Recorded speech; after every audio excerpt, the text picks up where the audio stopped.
Hello, how are you? How do you feel? My name is Natasha. Thanks for watching my video. I love you. Mwah.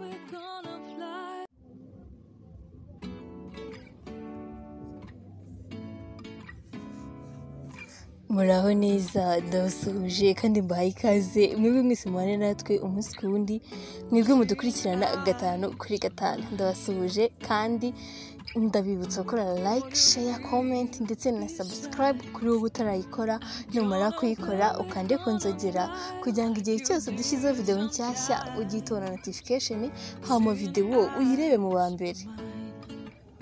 Nkuko mubizi rero umunsi ishize nabagijejeho ibintu biranga cyangwa se imico iranga abagore hagendewe ku mezi bavutsemo.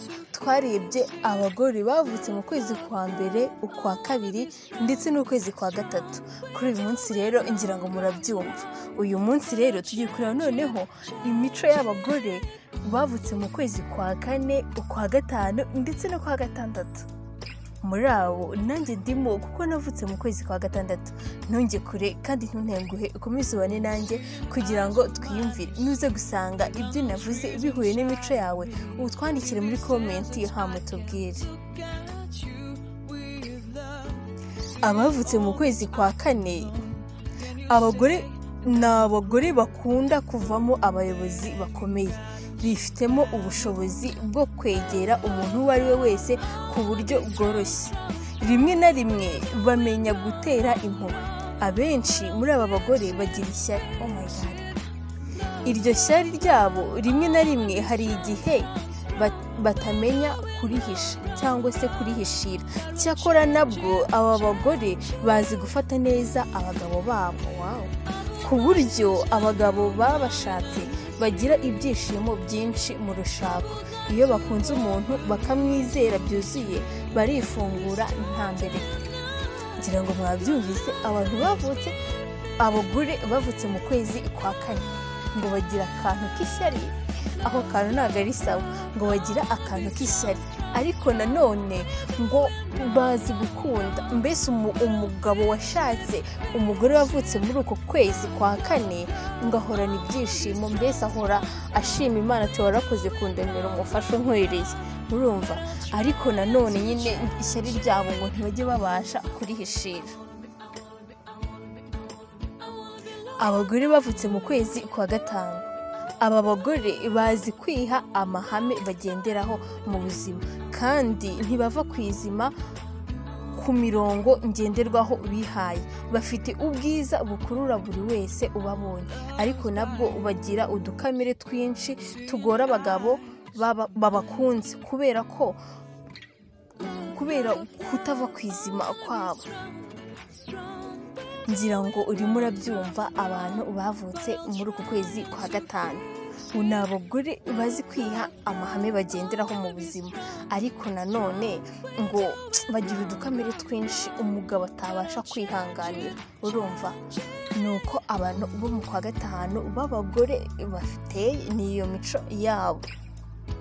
Noneho tugiye kureba abantu bavutse mu kwezi kwa gatandatu b'abagore. Abagore bavuka mu kwezi kwa gatandatu bagira amatsiko cyane. Umva nshuti zanjye, aka kantu ko kugira amatsiko kuri njye ni number 1. Abagore bavutse mu kwezi kwa gatandatu bagira amatsiko cyane, bahorana udushya kandi bazi kuganira, ariko nabwo ntabwo bapfa kwivugira batabanje gutekereza. Aba bagore batekereza ko ari byiza kuvugira icyo ari cyo cyose mu maso y'uwo babwira aho kuvugira inyuma y'umugongo. Umva aka kantu nakunda. Iyo ndi kuvugana n'umuntu mba nshaka nyine tuvugane turi kurebana, mbone yuko ibyo ndi kukubwira uri kubyumva, mbone amarangamutima uri bugire cyangwa se nawe ubona amarangamutima ndi bugaragaze igenda ndi kugira ibyo ndi kukubwira. Aba bagore ni abakinnyi mu rukundo, mbese babagarira yose ngo niba bazirizera. Oh my God. Akako ntabwo mbiza rero, gusa mutubwire muri comment abantu bavutse mu kwezi kwa gatandatu, mu kwezi kwa gatanu ndetse no mu kwezi kwa kane. Ese musanze iyi mico hariyo mufite? Ese usanze yose yujuje? Inshuti zanjye njyewe mbonye hafi ya byose ari byo uretse kano kantu ko kubagarira yose ko ntabwo ariko. Rero nawe uzi kutwandikira muri komenti utubwire. Rero ubutaha tuzarebera hamwe noneho abagore bavutse mu kwezi kwa 7, ukwa 8 ndetse n'ukwezi kwa 9. Mwakoze kubana nanjye rero ndabashimiye cyane. Niba wakunze iyi video ukande like, share and comment. Nurangiza niba utarakora subscribe ukande kuri ako kantu k'umutuku gahindura ibara. Nurangiza ukanda kunzogera kugira ngo igihe cyose tuzashyira video nshyashya ujye utubona notification.